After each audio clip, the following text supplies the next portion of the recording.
नमस्कार, स्वागत है आप सभी का दृष्टि न्यूज़ में। मैं आपके साथ तनुश्री। इस वक्त की खबर आ रही है रुड़की स्थित कैंप कार्यालय पर। पत्रकारों से वार्ता करते हुए कहा कि लंढोरे में एक भूमि जो कि उनके दादा बलवंत सिंह के नाम दर्ज है और पुराने समय में महल बनाने के लिए उस भूमि में ईंट भट्टा लगाया गया था।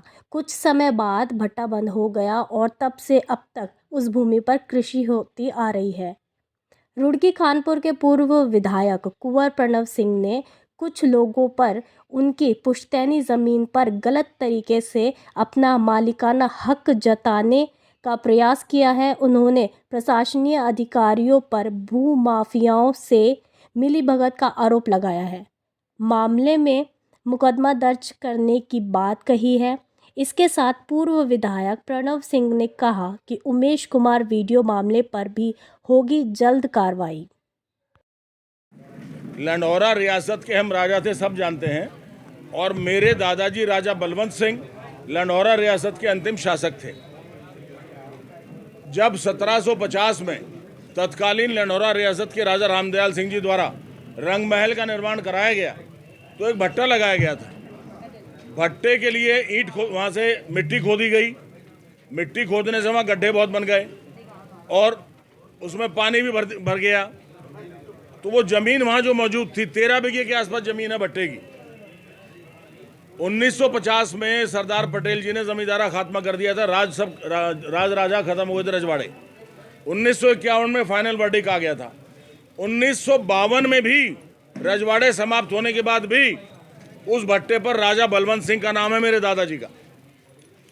तो हमने कभी सोचा नहीं, हमारे ताऊजी ने कभी नहीं सोचा ऐसा करेंगे। कुछ समय पहले, 30 साल पहले, नसीम अंसारी हमारे छोटे भाई हैं, उनसे कह दिया था आप देखभाल करिए। वो मछली पालन कर रहे थे, खेती कर रहे थे उसी ज़मीन पर, क्योंकि खेती हम नहीं करते, हज़ारों बीघा ज़मीन है, हमारे यहाँ लोग खेती करते हैं। पता लगा कि अरे भैया, पिछले साल किसी ने अपने नाम चढ़वा ली। कोई जुल्फिकार नाम का भूमाफिया है, गुंडे हैं, पता नहीं कहाँ खादर से गांव से भाग के आए हैं। गांव वालों ने उनको भगा दिया था, गुंडे हैं वो।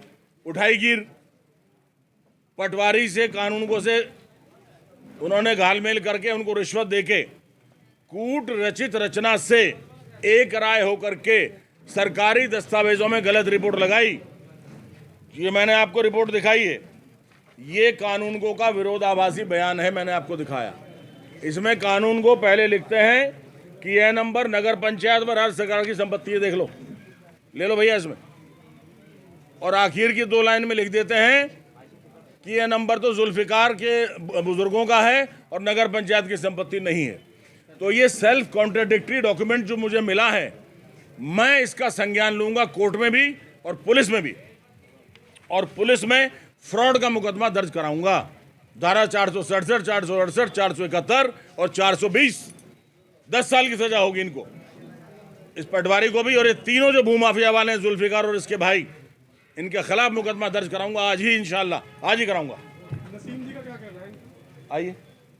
मुझे साहब ने सर छोड़ रखा था वहाँ पे। मैं मछली पालन करता था जी उस तालाब में, और ऊपर जो हमारी 13 बीघे ज़मीन थी, साहब ने मुझे बच्चे पालने के लिए दे रखी थी। मैं इनका पड़ोसी हूँ। उससे 30 साल से उस पर मैं ही ज़मीन पे खेती करता था, और आज भी हमारा ही कब्जा है। भूमि है जिस पर दूसरी पार्टी अपना विवादित नहीं है, हमारी है, आप ही की है। हाँ। मतलब वो 1.5 साल से नाम चढ़ी है उनके। तो ये कितनी भूमि होगी? मतलब 13 बीघे। 13 बीघे। और इसमें जो भट्टे वाला एरिया जिसमें पानी भरा हुआ, वो एरिया कितना होगा? वो तो सैकड़ों बीघे में है। वो तो सैकड़ों बीघे है। इसकी माली कीमत कितनी होगी फिलहाल? भाई मैं प्रॉपर्टी डीलर तो हूँ नहीं, डीलर जो डीलर से पूछो, मैं तो समाज सेवक हूँ। फिर भी आपके हिसाब से नहीं, हमारा कोई हिसाब नहीं। हमारा हिसाब है पुश्तैनी जमीन, हम जमीन बेचते नहीं है। हमारा है कि हम पूर्वजों के सम्मान के लिए राजनीति कर रहा हूँ। भाई साहब, 4 बार विधायक रहा, 3 बार कैबिनेट मंत्री का स्टेटस रहा, कोई gas agency, petrol pump, degree college, hotel नहीं खोला आज तक, और आजकल के विधायक पहली बार बन के अपनी बहनों तक की जमीन पे कब्जा कर रहे हैं। सब गरीब आदमियों को दे रखी है जी उनके। होटल खोल रहे हैं। कानूनों को नहीं पता था कि रियासती जमीन है, और सब पता था, ये कानून का नहीं तो रिपोर्ट दी। पैसा लिया है। लैंग्वेज पढ़ी है ना, सेल्फ कॉन्ट्राडिक्टरी। पहले लिख रहा है कि नगर पंचायत और राज्य सरकार की है, फिर लिखता है नहीं, जुल्फिकार और उसके बाप की है, नगर पंचायत की नहीं। इसी से जेल जाएगा। डॉक्यूमेंट निकलवाए मैंने। अच्छा, आपने अभी बताया कि जुल्फिकार यहाँ का मूल निवासी नहीं है, तो प्रॉपर कहाँ का है वो? ये मुझे नहीं पता। किसी गांव से भगाए खदेड़े गए हैं, अपराधी थे, भगोड़े हैं। इंशाल्लाह। प्रेस कॉन्फ्रेंस के दौरान आपने जो वर्तमान विधायक है उमेश कुमार जी, उनके लिए भी आपने कहा है कि सिक्योरिटी हटी है उनकी, तो क्या हटवाइए। अरे, किस तरीके से हटवाई है आपने? भगत सिंह जी हैं बीजेपी के कार्यकर्ता, ओबीसी में प्रदेश कार्यकारिणी में सदस्य हैं।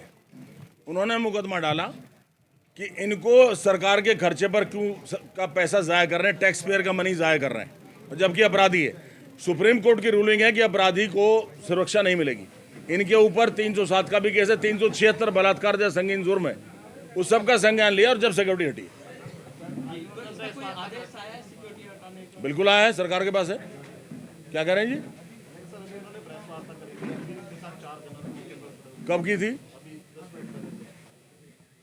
तो हम पूछ लेते हैं मुख्यमंत्री से। सिक्योरिटी हटी नहीं है क्या? गार्ड नहीं हटी घर से? मैं पूछ लेता हूँ। वैसे हटा दी गई सिक्योरिटी, ये पक्का है। वो 2-4 दिन ऑर्डर को आने में लग जाते हैं हाई कोर्ट से।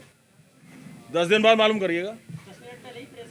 10 दिन बाद मालूम करिएगा। समय लगता है ना, हाई कोर्ट से सरकार में, सरकार से जिले में, जिले से यहाँ, तो समय लग जाता है। अभी आदेश हुआ है ना। तो उनके साथ एक ही गणर रहेगा? एक गनर। और जैसे लोकसभा का भी दावा कर चुके हैं, लोकसभा के भी प्रत्याशी हैं, तो ऐसे में सिक्योरिटी होनी नहीं चाहिए उनके साथ? लोकसभा का दावा तो सब कर रहे हैं। किसके साथ है? किसके साथ है बताओ? दावा करने से शेख चिल्ली कहने लगे देखो मैं ताजमहल का मालिक हूँ, मैं बनाम कर दूँ लाल किले का, मान लोगे? तो शेख चिल्ली तो है, झूठ बोल रहा है।